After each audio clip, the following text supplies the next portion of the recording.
एक बार एक नदी के किनारे एक बड़ा पेड़ था, जिस पर एक चालाक और दयालु बंदर रहता था। वो पेड़ मीठे फलों से भरा हुआ था। बंदर हर दिन उन फलों का आनंद लेता और खुश रहता। एक दिन एक मगरमच्छ नदी में तैरते हुए वहां आया। मगरमच्छ भूखा था।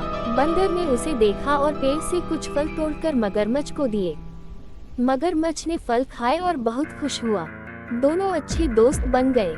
अब मगरमच्छ रोज बंदर से मिलने आता और फल खाता। लेकिन मगरमच्छ की पत्नी लालची थी। उसने मगरमच्छ से कहा, अगर ये फल इतने मीठे हैं, तो सोचो बंदर का दिल कितना मीठा होगा। मुझे वह दिल चाहिए। मगरमच्छ अपनी पत्नी की बात मान गया और उसने बंदर को धोखा देने की योजना बनाई।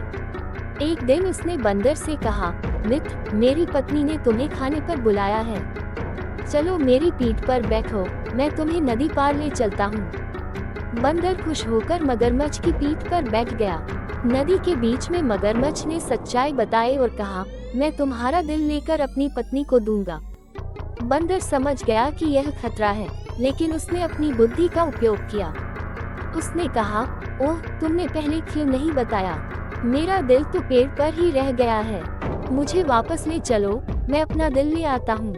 मगरमच्छ मूर्ख था। वो बंदर को वापस पेड़ के पास ले गया। जैसे ही बंदर पेड़ पर चढ़ा, उसने मगरमच्छ से कहा, तुम जैसे धोखेबाज दोस्त के साथ मेरी दोस्ती नहीं हो सकती। जाओ, अब वापस मत आना। मगरमच्छ को अपनी गलती का एहसास हुआ और वह शर्मिंदा होकर वहां से चला गया। शिक्षा: इस कहानी से हमें सीख मिलती है कि संकट में भी हमें अपनी बुद्धि और धैर्य का इस्तेमाल करना चाहिए।